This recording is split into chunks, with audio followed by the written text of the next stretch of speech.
Would you like to hear about strategy? Wouldn't it be great to hear from Garry Kasparov himself when it comes to strategy? Shall we welcome him? Garry Kasparov!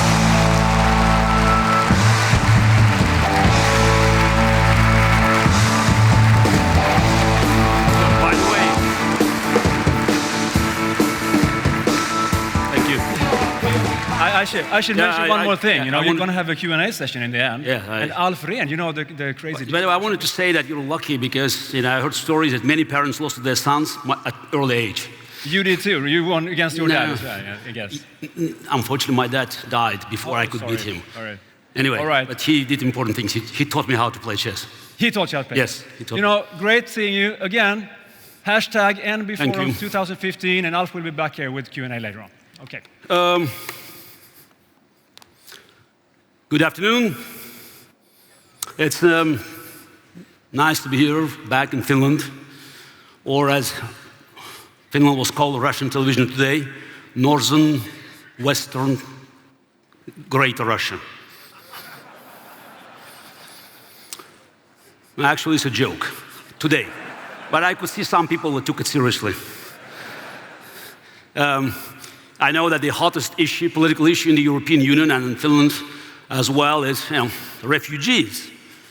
Hundreds of thousands of refugees. So I have to warn you that if you see a few thousand men in green crawling across the border from Russia, they're not refugees.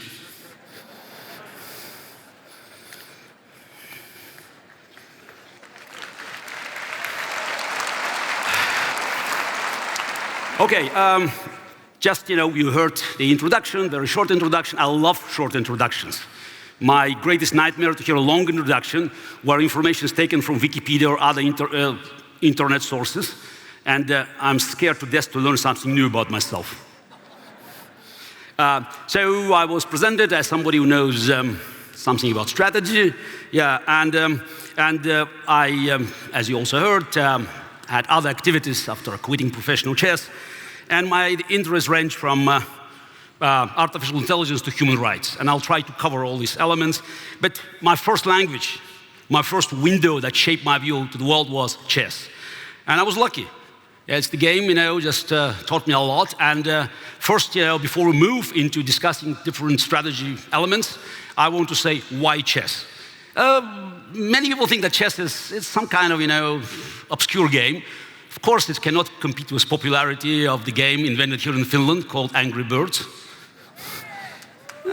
But okay, we are still kicking, and the game of chess is about 1,500 years old. So we'll see what happens with Angry Birds in the next 15 years.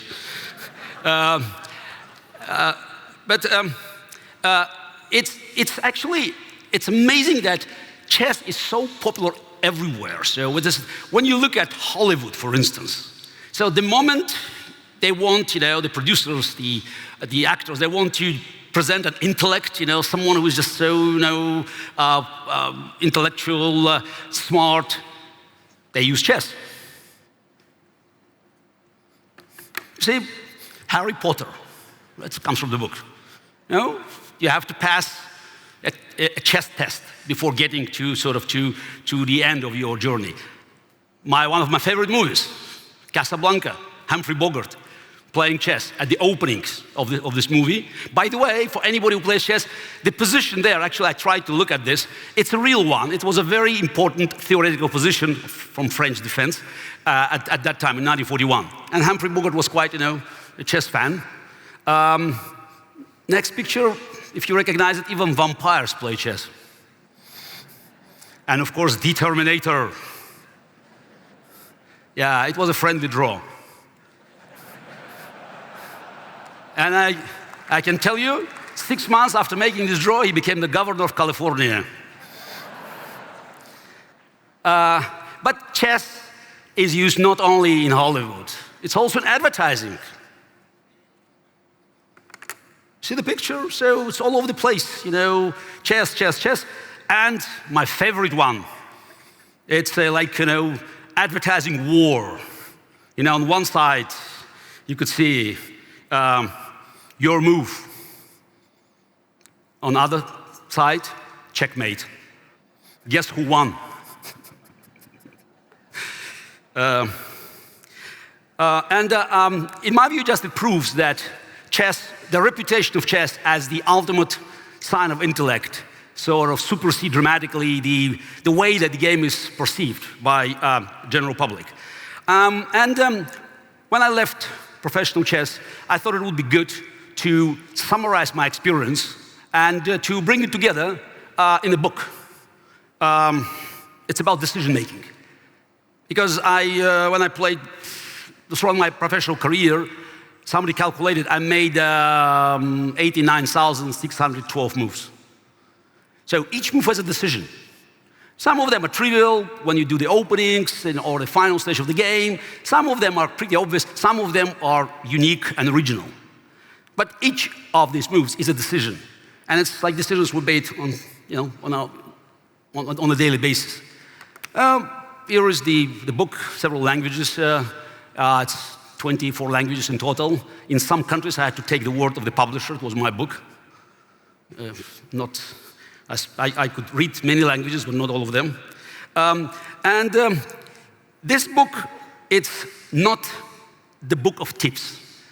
The question which annoys me often is when I'm being asked, Mr. Kasparov, can you give us a tip? How to get, better in making decisions. And my answer is, it's impossible. It's like asking, the whole audience, asking, about the best advice, sort of how to treat a certain illness.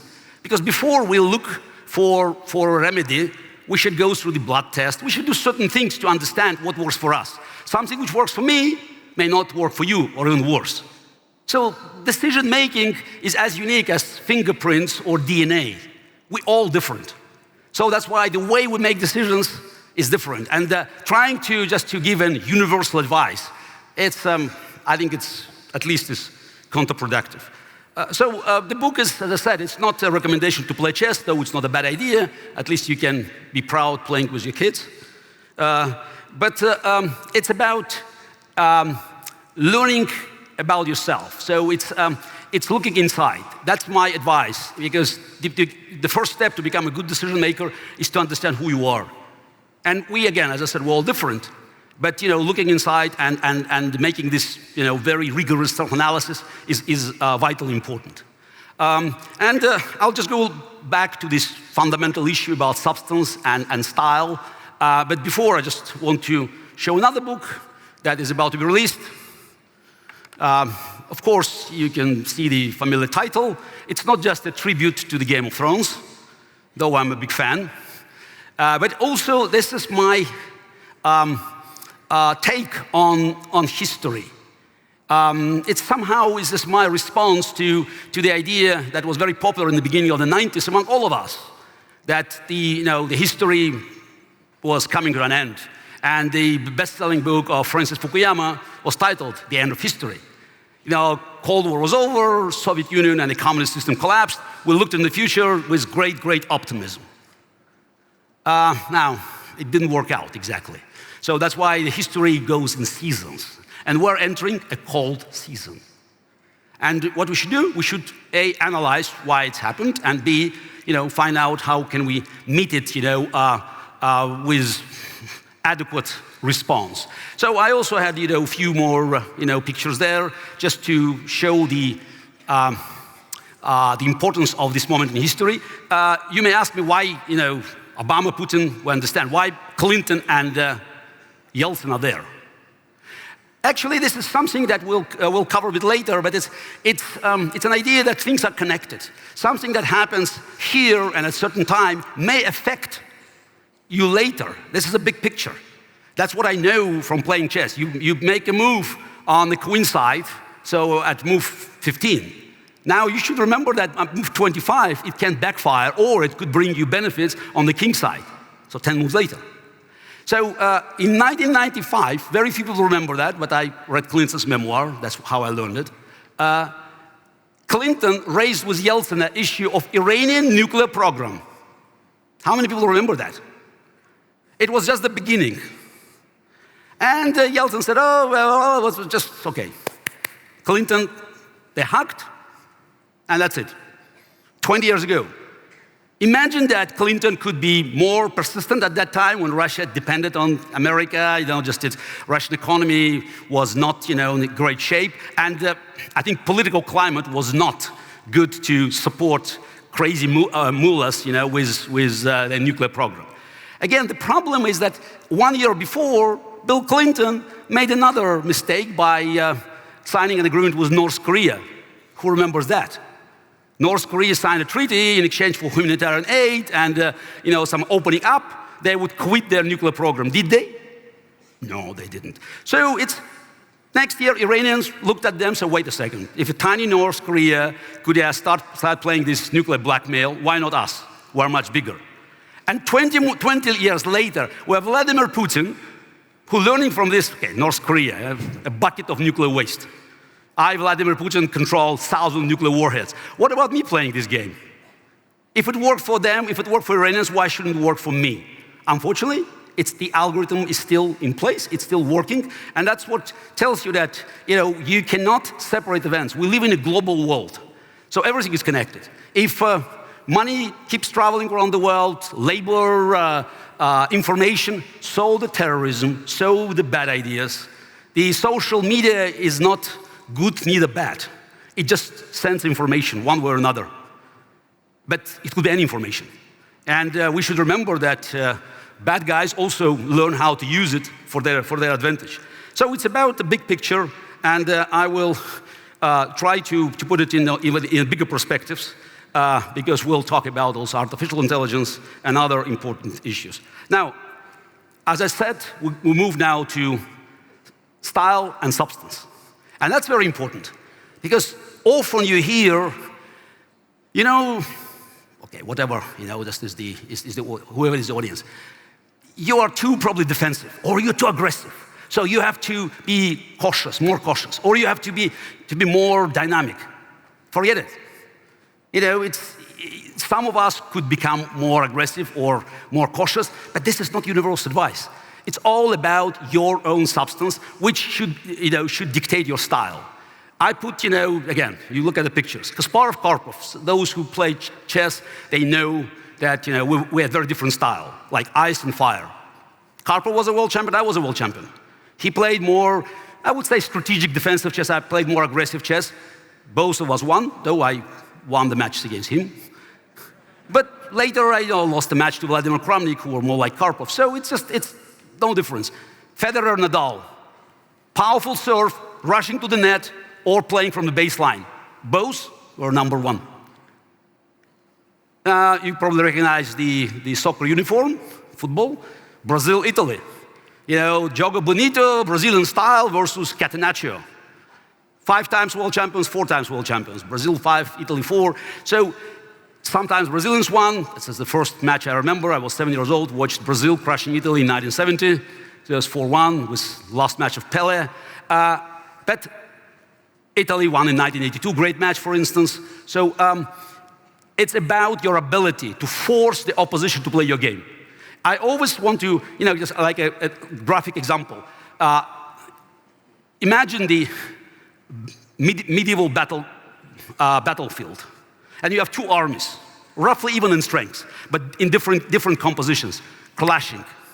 Of course, it depends very much on the ability of the generals, but at the end of the day, if one army has a very powerful cavalry and another one has skillful archers, the outcome of the battle will depend mostly on the landscape.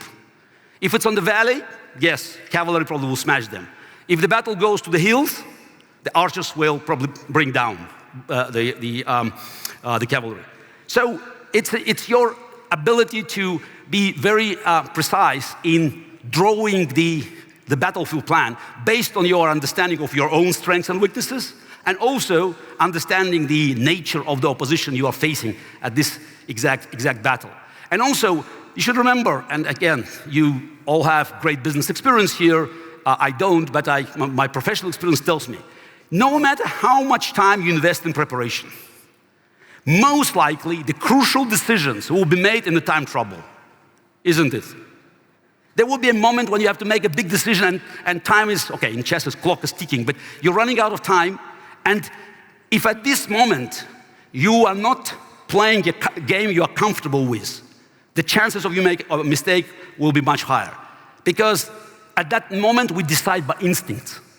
We don't have time to check, things instinctively. So if you are a defensive player, you'd better play in a cautious environment. If you are a more aggressive player, you'd better create very sharp situation that will benefit you, because instinctively you'll make a decision, and the chances that your instincts are right are much higher in the situation that fits your nature as a decision maker. Okay, now we move to computers, because it's also, it's another important issue. How much information we can draw from the screen. Because it's natural instincts, it's from kids. So they look at the screen, and many of them believe that the answer is there. It's all about, just looking for more pages, sliding through, these, different sites. And if you collect enough information, you'll have a right answer. I guess it's wrong, because we all have, the same access, and I don't think you can compete for a competitive edge just trying to to win on split of a second. Okay, unless you are an arbitrary, finance, but most of you doing, real business on the ground, so that you have to make sure that you make a quality decision based on the information. But what gives you a potentially competitive edge is your ability to stop at the right moment. Again, it's an instinctive decision. No machine can tell you that this information is enough, because, it's never enough. You always want to get more. The problem is that from a certain point, it will be counterproductive, because you will be wasting time on bringing in your human intuition, which is, by the way, quite important. And matching, the human creativity, human intuition with machine's brute force of calculation, it's absolutely vital for successful decision-making, which could give you an edge over your competitors. And I was thinking about some kind of an example, and I looked for different quotes. Ironically, I believe the best quote comes from someone who's so far away from the computer world. Pablo Picasso. Computers are useless because they only give you answers. It sounds like a paradox, but that's, I believe it's a unique piece of wisdom, because it all starts with the question. And unless you ask the right question, you will never get the right answer. If your question is wrong, if your original introduction of the theme is wrong, machine could analyze it for a billion years. It will come up with the wrong answer. So it's very important that we lead the way. We play the role of a guide in using this immense power of calculation, which we have on our desk, or often I don't have one, in our pocket. Following this, these ideas, so I made a visit to probably the largest hedge fund in the world. It's called Bridgewater. And the reason I went there, because they hired Dave Ferrucci. And he is one of the leading AI researchers in the world, and he was a part of the Watson team. So I wanted to talk to him, and it's quite amazing that somebody left IBM to work for a hedge fund to have more resources available for his further research. It's a modern reality. So again, another paradox of the modern world. And I talked to him and his team about Picasso and these issues, and I wanted to hear the greatest experts in the field. Now, his response to Picasso was that no, computers can ask questions. They just don't know which ones are important. Actually, I think it's very scholastic. So it's not a real refutation of Picasso. Because, if they don't know what is the right question, so that's it, they can keep asking questions. It still doesn't deny the idea, the thesis, that humans should somehow intervene and to guide the machine, and without these, grains, the most valuable grains of human contribution, machine will not be as powerful as it could be if we just bring together these two different entities, us, Blood and Flesh, and the Silicon Monster. I was quite impressed, by the way, by Watson, because it's a software response to the issue, while the famous, or I would say infamous Deep Blue was a hardware project. And I just looked at the Watson performance, and I also just trying to explain it, so I came up with a little test, because the challenges that Watson faced, and actually any machine will be facing, they're quite, quite impressive. So this is a question. That chicken is too hot to eat. So what's the right answer? So it's quite amazing that, at that level, Watson was able more or less to identify whether it's food or a crazy chicken. So whether it's on our plate or just running crazy in the backyard. Again, then I wanted to move on, so just to understand, sort of the nature of this future cooperation. But of course, it could open, an endless discussion. And for last few years, I've been involved in debating these issues. And as a senior visiting fellow of Oxford Martin School, I show up there on the annual basis, and always one of my lectures or workshops is related to man and machine, because that's now become the key topic of the conversation, how we can bring together man and machine. And chess offers you absolutely unique opportunity to test human intuition and brute force of calculation, because you can bring together man and machine, that what I call advanced chess or freestyle chess, playing against another man or with machine or a group of people. So you can definitely have variety of combinations, bringing human brains and machine's power, and to see how they correlate in the real battle where decisions are made. Just very, very briefly, it's just when people ask me, and it's like maybe there will be a question, I want to preempt it, why it's so difficult for humans to play the machine, and it's probably relevant to our conversation today. I mean, forget the power of calculation and the machines that could see through just a million moves ahead. It's not true. Chess is a mathematically infinite game with number of legal moves is 10 power 45, so more than the number of atoms in the solar system. The biggest problem that we're all facing, and it's irreparable, we cannot play one game, even one game, with the level of precision required to beat the machine, because we always make not even mistakes, inaccuracies. Human game is always filled with some kind of tiny, tiny problem. So even if we won the brilliant game, I bet you there will be tiny inaccuracies there. You play human chess, top players. You make 45 good moves, 4 brilliant moves, and 1 inaccuracy. It's enough to win. The same against the machine, most likely the win will slip through your fingers, because machine will benefit. Machine doesn't care what was there 2 moves ago. So it always, looks at the position and it always pushes through. So that's why you have to be vigilant, way beyond human ability to concentrate even throughout one game. So that's the limitations of our nature. So we have to accept it. And as a final advice, to wrap up this part of the conversation, if you lost the game, you have to go back to analyze what's happened. You won the game, you open the champagne, you celebrate, you won because we are great, as we know. Remember, you won, somebody lost. Normally, there are more losers than winners. So those who lost, keep analyzing the game. And as I just said a minute ago, every game contains elements of not mistakes, maybe inaccuracies. So you have to find it before the others find it, and next game, at next battle, at next political campaign, at next business deal, you can surprise your opponents by being again at the cutting edge. That's why I stayed on top for 20 years. I believe that every game, whether I won it or not, provided me unique background about my own game, my opponents, and enough information to work out something new for the next battle. So now we talk about some new frameworks.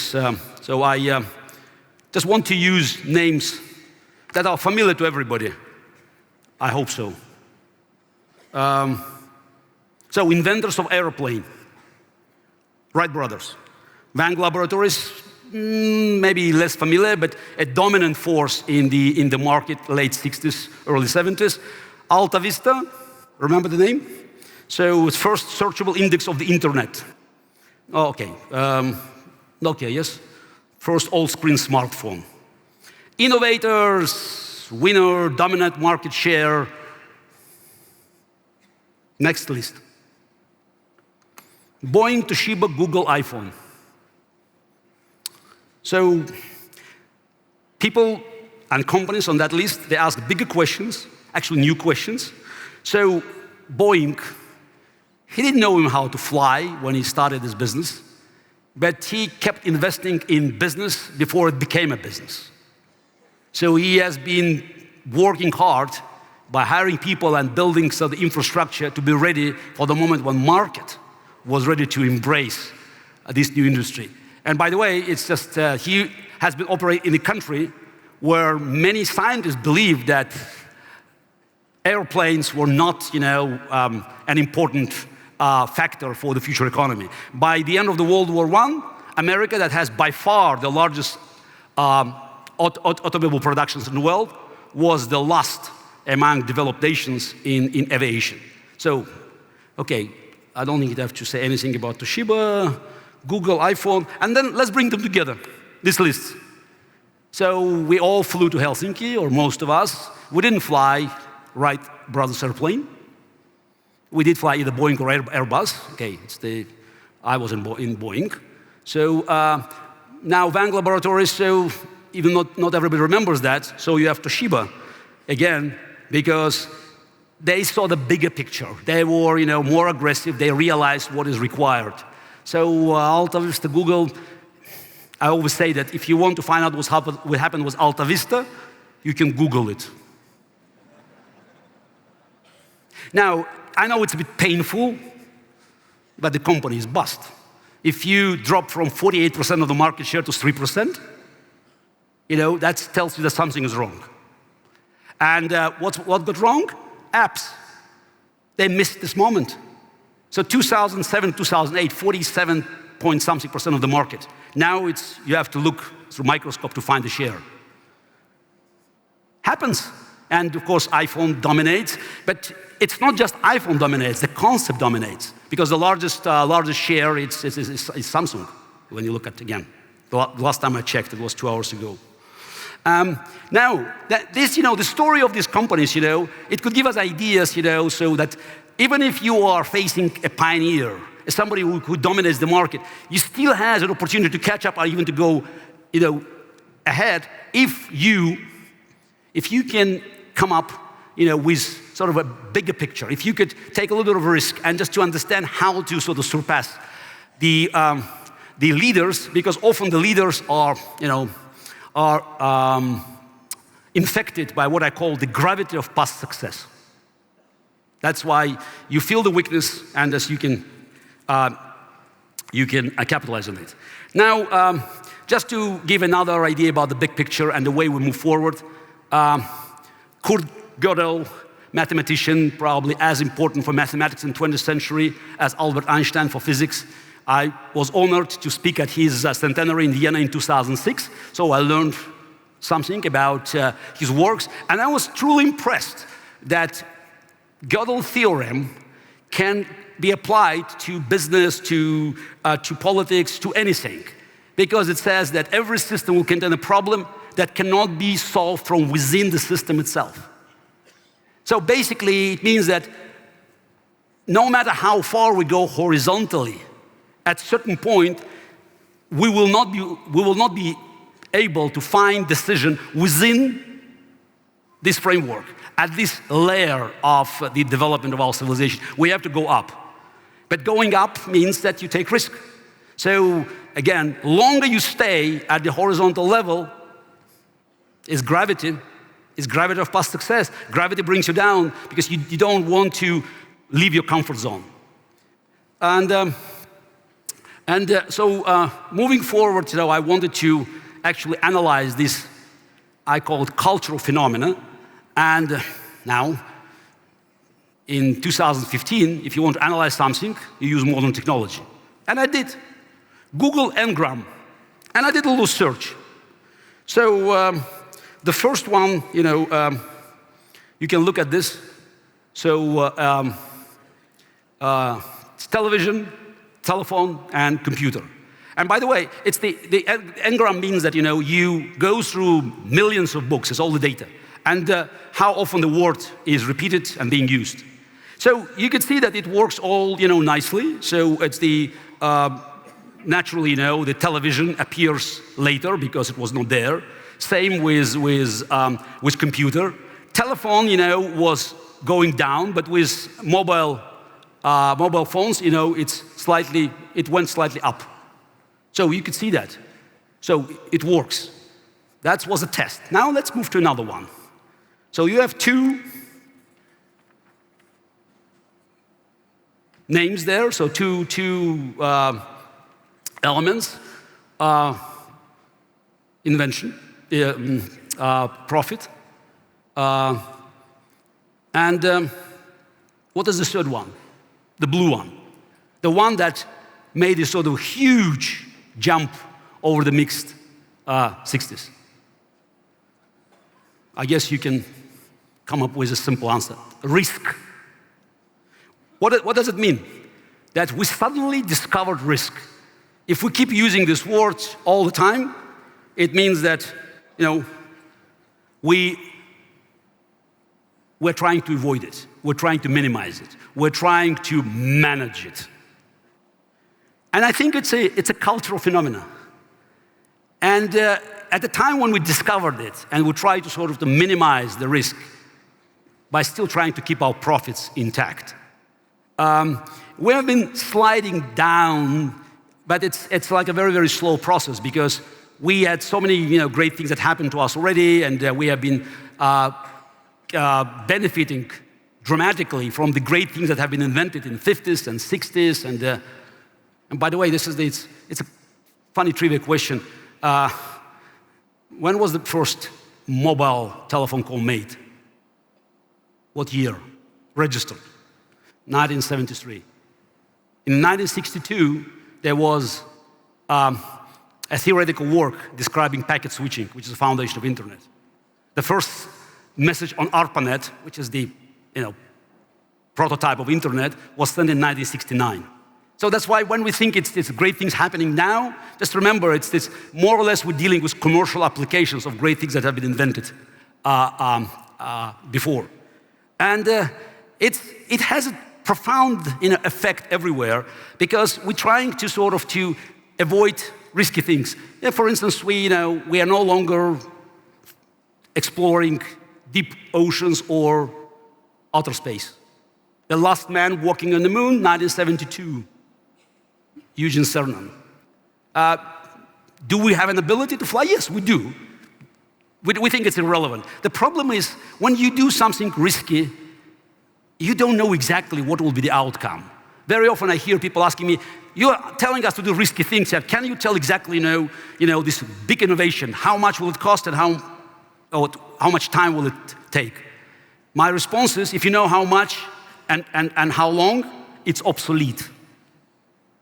So aggressive environment, filled with risk, opens enormous opportunities for things that we couldn't expect.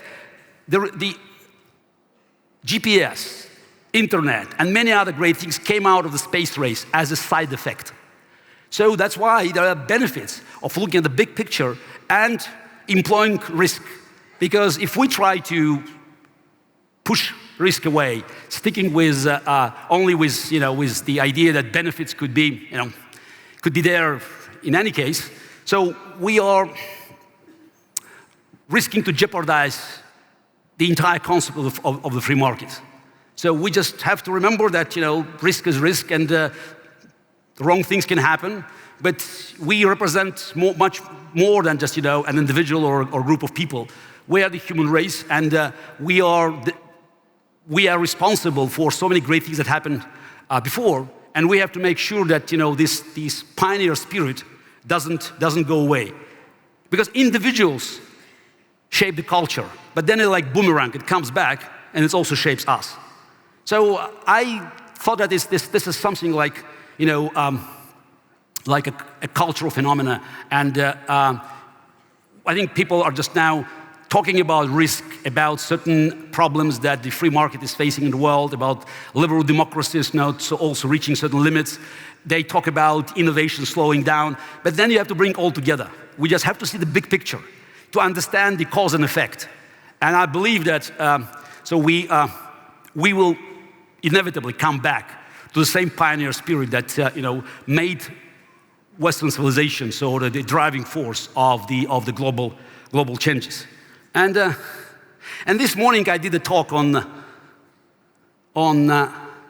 politics, and then I was asked questions at the press conference and at 2 interviews.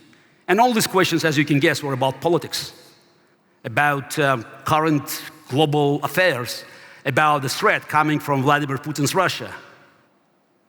And of course, one of the questions is always, and I guess it might be already asked on Twitter here, so that's why I can try to give you my preemptive answer. It's not a preemptive strike. What to do? So what can we do? So we have business ties, but also we are dealing with somebody who's so strong, so dangerous. And I always responded to this question saying, don't insult my intelligence, saying that Vladimir Putin is so dangerous today, even more dangerous than Joseph Stalin in 1948, when Harry Truman decided to open the air bridge to West Berlin to save the city from Soviet occupation, and did it for 11 months. And Stalin didn't shoot a single American or British plane because he knew there would be a response. Dictators always know where they can push or where they should back off. That's why they're dictators, and that's why they are staying in power for so long. But I just, when I was walking to this hall, I thought, why on earth I was talking to Finnish audience or just our friends from neighboring countries about Harry Truman, about Berlin, about Western Europe. I guess in your own history you can find an answer for the question whether risk is worth taking. What were the chances of tiny Finland 75 years ago to resist Soviet aggression? No tanks, no aviation, massive army crossing the border. Was it more appropriate to give up and to save lives? Finland sacrificed 26,000 people, well, I checked. It was a huge sacrifice for a small country. But the result of this heroic defense was that you preserved your independence. While your cousins across the channel or across the bay, and no offense meant to my Estonian friends, or to their neighbors from Latvia and Lithuania, they gave up. How many Estonians perished in Stalin's concentration camps? More than you sacrificed in your fight for independence. The odds were against you, and you didn't care because you knew there was something more important than calculating the odds. Actually, it was of my favorite moments in Star Wars. When I was 17, I saw The Empire Strikes Back.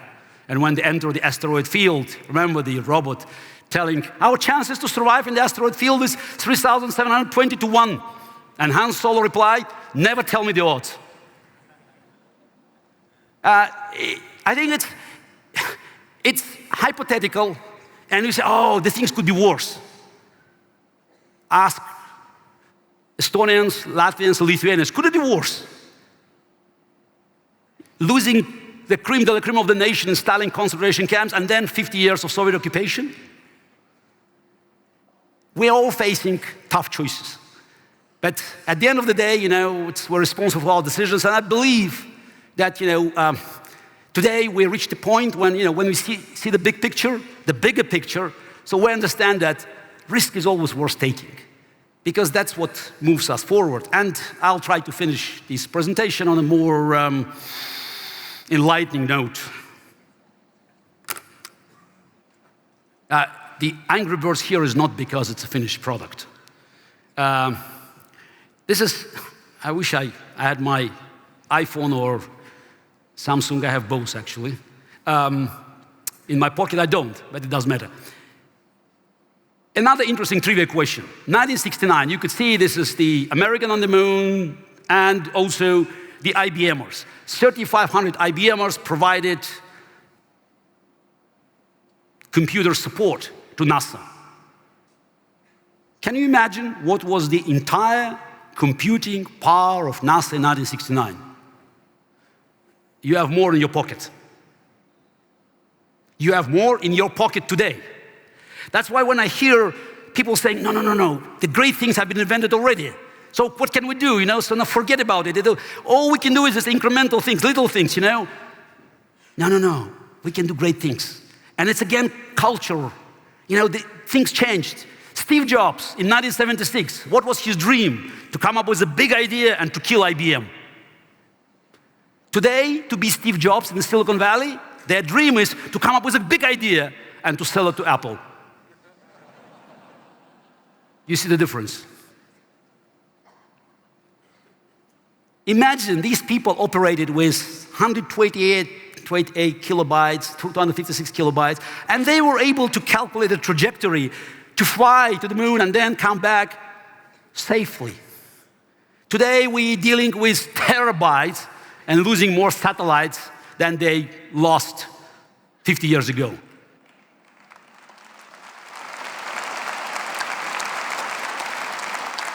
When I say that we can do better, and the innovations are slowing down, so I often hear, no, Mr. Kasparov, you and your friends, you're too pessimistic. So look, so many great things. iPhone 1, 2, 3, 4, 5, 6.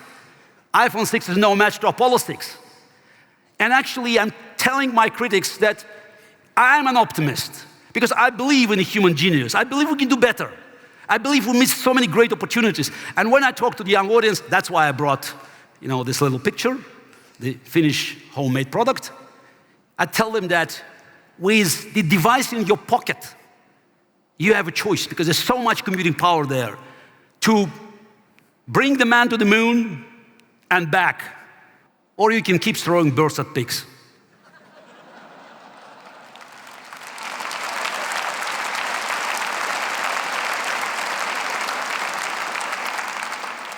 And I just put one more picture because everybody on last Monday was watching Putin, Obama talking in the United Nations.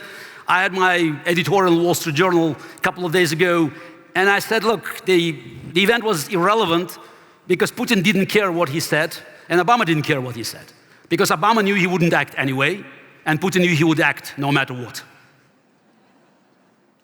There's so much attention was thrown, just from all over the world to this Jubilee General Assembly of United Nations. And at the same day, NASA has announced that they found the traces of water on Mars. Tell me what will people remember in the future? Who cares about these politicians coming in and out? We'll forget about it. But there's a water on Mars. Maybe the crazy ideas, promoted by great minds like Elon Musk, they could become reality. And why I believe we should try it, I would love to see us, maybe my son, walking on the red dust of Mars. But it's not about that. It's about creating new environment. Just imagine, today, I'm sure that people here working in pharmaceutical companies, how many tests you have to pass to come up with a new drug? Is it possible to come up with something revolutionary? No. At one of my workshops in Oxford, the man who runs the same lab as Alexander Fleming told bluntly that today penicillin will be killed at the first test. The allergy, probably the fifth person will create it. So today we're operating in an environment where one mistake out of 1,000 could put your product out of the market. Imagine we go to Mars, and the chances of return, 50-50. You will welcome 30% risk. Suddenly it changes. Suddenly it opens doors for human creativity, and we're very good at that. So I know that me standing here telling you take more risk sounds a bit risky. But I believe that even if we make mistakes, And even something wrong happens with us, so we will still benefit as a human race, and will eventually benefit, as a company, as a corporation, as a family, as a country. Just imagine that these great explorers who crossed the oceans in the 15th, 16th century, they didn't even have a map. We have a better chance reaching, planets in the solar system than Magellan and Columbus to survive in the rough, untested waters. So let's not be afraid. Let's remember who we are, and let's move forward. Thank you.